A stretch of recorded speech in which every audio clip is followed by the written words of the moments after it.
जय श्री गणेश दोस्तों। हमारी आज की कहानी का नाम है मनसा। कहानी अच्छी लगे तो प्लीज चैनल को सब्सक्राइब कर लीजिएगा। अब शुरू करते हैं कहानी। आज घर में काव्या की शादी की बात चल रही थी, जो कि एक संपन्न परिवार से रिश्ता आया था। सुनिए, एक बार और सोच लीजिए, हमारी काव्या की अभी उम्र ही क्या है। आज का जमाना तो यह कहता है कि बेटियों को भी अपने पैरों पर खड़ा रहना जरूरी है। तो क्या बेटी की शादी से उसे आत्मनिर्भर बनाना ज्यादा जरूरी है सुषमा? इससे अच्छा रिश्ता हम कभी नहीं ढूंढ पाएंगे। आखिर हमारे पास देने को है ही क्या? और तुम तो जानती हो कि अगर अच्छा संपन्न घर और लड़का हम देखने निकले तो हमारा रोम रोम तक कर्ज में डूब जाएगा। वो तो बहुत किस्मत वाली है हमारी काव्या, जो आगे से इतने बड़े खानदान का रिश्ता आया है उसके लिए। सिर्फ लड़की चाहिए उन्हें, और दहेज के नाम पर 1 रुपया भी नहीं। नकुल जी किसी कीमत पर हाथ से करोड़पति परिवार का रिश्ता नहीं जाने देना चाहते थे। उन्हें तो अब हर बार अपनी खूबसूरत बेटी को देख उसकी किस्मत खुल जाने का गर्व होने लगा। उधर काव्या ने अभी बीए ही तो किया था। वो और पढ़ लिख कर अपने पैरों पर खड़ी होना चाहती थी। उसने पापा को अभी शादी के लिए मना भी किया, पर नकुल जी तो ठान चुके थे। इसलिए काव्या ने भी कोशिश छोड़ दी। जब उसे देखने मेहमान आए तब लड़का तो न आया। कहा गया कि उनके यहाँ लड़का नहीं जाता, घर के बड़े ही सब कुछ तय करते हैं। अलबत्ता उसकी फोटो जरूर दिखाई गई। किसी फिल्म अभिनेता से कम न था। तो काव्या को भी सुकेत पसंद आ गया। सुषमा ने कहा कि एक बार आप जाकर लड़का देख आइए। इसकी इत्तला दिनेश जी को की गई। उनके बताए समय अनुसार नकुल जी पहुंच गए लड़का देखने। सुकेत बहुत ही सुंदर, लेकिन कद काठी दुबली पतली। थोड़ी देर बाद उन्हें प्रणाम कर जरूरी काम से वो बाहर चला गया। और नकुल जी भी घर वालों के द्वारा किए गए काफी स्वागत सत्कार के बाद अपने घर चले आए। आते ही उन्होंने बोल दिया कि काव्या की शादी उसी घर में होगी। महलों का राजा मिला है, राज करेगी हमारी बेटी। बहुत भले लोग हैं, और लड़का तो हीरा। फिर भी सुषमा ने कई बार कहा कि इतने बड़े लोगों को हमारी ही बेटी से क्यों रिश्ता करना है। उन्हें तो संपन्न परिवार की लड़की आसानी से मिल भी जाती। फिर क्यों हमारी ही बेटी चुनी उन्होंने? बस भी करो सुषमा, फिजूल की बातों से अपना और मेरा माथा मत खराब करो। अगले महीने की 20 तारीख का शुभ मुहूर्त निकला है। जाओ और तैयारियों में जुट जाओ। सख्त लहजे में बोले नकुल जी। नकुल जी से जितना बन पड़ा अपनी ओर से, हैसियत से भी ज्यादा बारात का स्वागत सत्कार कर थोड़ा बहुत दान दहेज दे बेटी को विदा कर दिया। माँ बाप को छोड़कर आने के दुख से रोती काव्या बहुत ही महंगी और फूलों से सजी गाड़ी में सुकेत के साथ बैठ थोड़ी देर बाद कुछ सामान्य हुई। 1.5 घंटे के सफर के बाद कार एक बड़ी सी हवेली के सामने जाकर रुकी। काव्या एकटक उसे निहारती रही। नजर हटी तो सामने बहुत सी औरतों को दरवाजे पर खड़ा पाया। यही उसकी सास, ननद और जेठानी ही होंगी जो सबसे आगे खड़ी हैं। उसने अंदाजा लगाया। गृह प्रवेश हुआ और नई बहू को उसके कमरे में ले जाया गया। बहुत ही बड़ा और सुंदर कमरा देख उसको ऐसा लगा कि कहीं ये सब सपना तो नहीं। नेक चार खत्म हुए। रात में फूलों से सजे और महकते हुए बिस्तर पर घूंघट डाले वो छुई मुई सी लजाती हुई बैठी थी। थोड़ी देर बाद सुकेत उस कमरे में दाखिल हुआ। लेकिन यह क्या!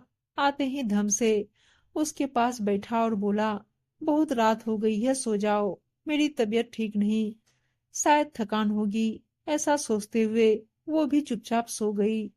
4-5 दिन बहुत ही अच्छे बीते। बहुत ख्याल रखा जा रहा था उसका। सिर्फ सुकेत ही दूर दूर रहते थे और यही बोलते, तबीयत ठीक नहीं। सास कहती, न जाने किसी की नजर बैठ गई होगी। खैर, पापा 2 महीने रोकने का कह लिवा ले गए।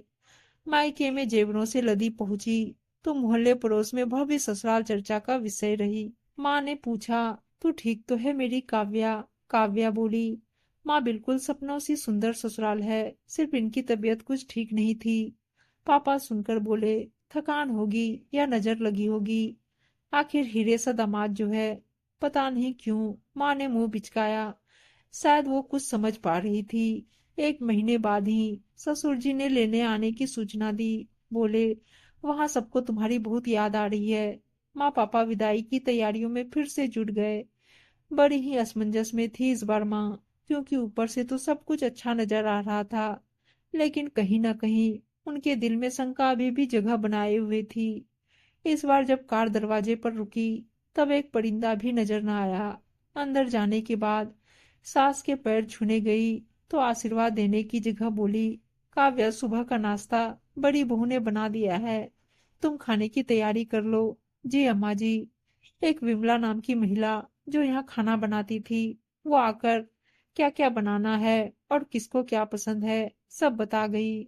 मदद के लिए बोला तो बोली कि आज से उसकी छुट्टी कर दी गई है। मायके में माँ के साथ काम में हाथ बटाती थी, इसलिए भोजन बनाने में परेशानी नहीं आई। सोचा शाम का खाना शायद जेठानी बनाएंगी, इसलिए थोड़ा आराम करने लगी। एक जोर की चिल्लाहट से झपकी टूटी। जेठानी चिल्ला रही थी, बहुत रईस खानदान से पधारी है महारानी, साथ में खजाना और नौकर चाकर भी साथ में लाई होंगी, जो चैन से आराम फरमाया जा रहा है। रात का खाना क्या आसमान से टपकेगा। जल्दी से उठी और रसोई में जाकर खाना बनाने लगी। धीरे धीरे करके लगभग मेरे मत्थे सारे काम मर दिए गए।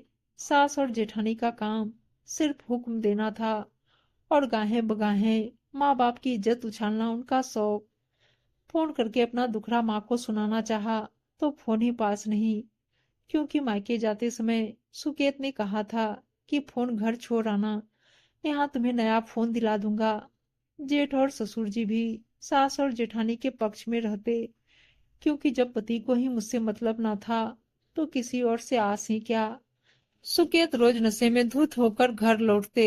एक दिन उनसे फोन मांगा तो जाकर सास को बोल दिया। सास बरस पड़ी, बोली, अपने बाप से हमारी शिकायत लगाओगी। एक दिन सास को जेठानी से कहते सुना। सोचा था सुंदर बहू लाएंगे तो शायद सुकेत का मन लग जाए और वो शराब और उस कलमुही से दूरी बना ले। इसलिए तो गरीब घर की बेटी लाए थे, ताकि कोई गड़बड़ हो भी तो बाप आवाज ना उठा सके। और कुछ नहीं तो मुफ्त की नौकरानी तो मिल ही गई है। यह सब सुन मेरे पैरों तले जमीन खिसक गई। इन लोगों ने इस मनसा से मुझसे ब्याह करवाया था सुकेत जी का। कमरे में तकिए पर मुंह दबा बहुत रोई। सोचती थी कि न जाने क्यों एक महीने से मेरी सुधनाली मायके से किसी ने दोपहर थोड़ा आराम करने का सोचती तो हल्दी मिर्च इत्यादि मसाले कूटने पीसने सामने रख दिए जाते। सबके खा लेने के बाद आखिरी में खाना खाती। कभी सब्जी बचती या कभी जानबूझकर खत्म कर दी जाती। काव्या भरी देह मुरझा चुकी थी। सोचा कैसे भी करके पापा को अपनी बात बताऊं, पर बताकर भी क्या करती, वो करते भी क्या। शादी के बाद मुझे घर बिठाकर उन्हें सिवाय बोझ और तानों के अलावा कुछ नहीं मिलता। इस नरकीय जीवन को ही अब अंतिम सत्य मान चुकी थी। एक रोज पापा मिलने आए। मेरी सूखी काया और खुरदरे हाथों को देख सब कुछ समझ गए। रूंधे गले से बोले, दिनेश जी तो हमेशा फोन करने पर कहते थे कि तू बहुत सुखी है, और दामाजी भी बोलते कि तुझे ही फुर्सत नहीं नौकरों से काम करवाने को लेकर। फिर मुझे गले लगा बहुत रोए और मुझसे माफी मांगने लगे। बोले सब कुछ छोड़ और मेरे साथ चल बेटी। तभी हम बाप बेटी का मिलाप देख सास ससुर जी और जेठानी बुरा भला बोलने लगे। इस भिखारी की बेटी को बहू बनाकर बहुत बड़ी गलती की हमने। ये लोग तो नौकर बनने लायक भी नहीं थे हमारे घर। हमारा बेटा इसके मनहूस कदम रखते ही बिगड़ गया, और भी बुरी से बुरी बातें बोली गई।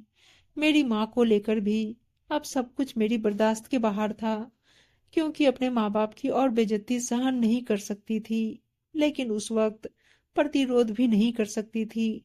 डर था कि कहीं पापा के साथ और गलत ना हो जाए। मैंने चुपके से पापा को अपना फोन मुझे दे जाने को कहा और उन्हें भरोसा दिलाया कि जल्दी ही मैं आपके पास लौटूंगी पापा। वो शर्म, बेबसी और डर को समेटे धीमे कदमों से चले जा रहे थे। आज उनकी उस भूल पर मुझे गुस्सा नहीं आ रहा था, बल्कि मन में उनके अपमान का बदला लेने की आग भड़क चुकी थी। कुछ दिन तक पहले की तरह मैं सबके तानों और गालियों को सुनती रही, साथ ही ये सभी चुपचाप रिकॉर्ड करती रही। एक दिन जानबूझकर मैंने सुकेत को उकसाया, और जब लगा कि वो आपे से बाहर हो रहे हैं, उसी वक्त मैंने मौका तलाशते हुए महिला सुरक्षा हेल्पलाइन पर फोन लगा दिया। मैं पहले ही उन्हें फोन करके सब कुछ बता चुकी थी, क्योंकि मैं स्वयं सबूत के साथ ये लड़ाई लड़ना चाहती थी, ताकि इन लोगों की पहुंच चाहे जितनी ज्यादा हो, इन्हें हरा सकूं। इसीलिए वीडियो कैमरा चालू कर दिया। यहाँ मेरे लिए इसे छुपाना भी बेहद कठिन काम था, सबकी नजरों से छिपाते हुए। उन्होंने बहुत बुरी बातें कही मुझे और मेरे मायके को लेकर। साथ ही सुकेत ने सच बोल ही दिया कि तुम्हें सिर्फ घर की नौकरानी बनाकर लाया गया है, और मेरी बीवी बनने की कोशिश मत करना। मेरी पहली बीवी इसी कस्बे में रहती है, पर जात की होने से घर वाले उसे अपनाने से इनकार कर चुके थे। उन्हीं के दबाव में मैंने तुमसे शादी की। मैं उसे ही प्यार करता हूँ और करता रहूंगा। जेठानी भी कहाँ चुप रहने वाली थी, बोली, तुम तो ये सोचो कि दुनिया की नजरों में तुम ही सुकेत की बीवी हो, बाहर वाली बाहर ही रहेगी, और यही क्या कम सौभाग्य है तुम्हारा, जो इस घर की छोटी बहू बनने का मौका मिला। आज पूरा सच जान मेरे भी होश उड़ चुके थे। मैं गुस्से में जोर से बोली, मेरी जिंदगी बर्बाद करने का हक तुम्हें किसने दिया? पहले से शादीशुदा होकर भी तुमने मुझसे दूसरी शादी की। आज मेरी सारी तकलीफ, सारा दर्द गुस्से के रूप में बाहर निकल रहा था। मुझे ऐसे रूप में इन लोगों को देखने की आदत न थी। सो आसपास सब इकट्ठे हो चुके थे और मुझे मारने के लिए सुकेत को उकसा रहे थे। मैं अंदर ही अंदर बेहद डर रही थी, लेकिन आज अंतिम रूप से मुझे इस नरकीय जिंदगी से छुटकारा पाना था, इसलिए उसकी मार भी खा रही थी। शायद मैं आज जिंदा भी ना बचती, अगर समय रहते पुलिस यहाँ ना पहुंचती, क्योंकि मुझे जलाने के लिए केरोसिन का इंतजाम हो चुका था। माँ पापा को भी पता चल चुका था, क्योंकि मैं उन्हें आज का वीडियो सबूत के तौर पर भेज चुकी थी, ताकि कहीं कोई गड़बड़ हो तो उनके पास तो सबूत रहता। करीब 1 घंटे में पापा गांव के लोगों के साथ पहुंच चुके थे। अब ससुराल के लोग अपनी धौंस दिखाने की कोशिश करने लगे। रसूखदारों तक पहुंचकर डर दिखाया जाने लगा, लेकिन सब नाकाम हुआ। तो मेरे पैरों पर गिरकर सुकेत माफ कर देने की भीख मांगने लगा, पर मैं आज पिघलने वाली नहीं थी। आज पापा ने फिर मुझसे हाथ जोड़कर कहा, तेरी माँ सही थी। काश मैंने उसकी बात मान ली होती कि शादी से ज्यादा जरूरी है बेटियों को आत्मनिर्भर बनाना। आज नए साल का पहला दिन है बेटी। नया साल नई उम्मीद के साथ फिर से नया जीवन शुरू करना मेरी काव्या। और इस आगामी जीवन में सब कुछ तेरे हिसाब से होगा। अपने आंसुओं को रोकने की बेहिसाब कोशिश करती मैं पापा के कंधे पर सर रख बिलख पड़ी। आज इस वाक्य को 2 साल हो चुके हैं। आरोपी जेल की सलाखों के पीछे हैं, और मैं एक शिक्षिका बनकर छात्राओं को पढ़ाने के साथ उन्हें आत्मनिर्भर बनने और अपने अधिकारों के प्रति सजग रहने की शिक्षा दे रही हूँ। उम्मीद है दोस्तों कहानी अच्छी लगी होगी, और अच्छी अच्छी कहानियां सुनने के लिए चैनल को सब्सक्राइब और वीडियो को लाइक शेयर जरूर कर दीजिएगा। धन्यवाद दोस्तों।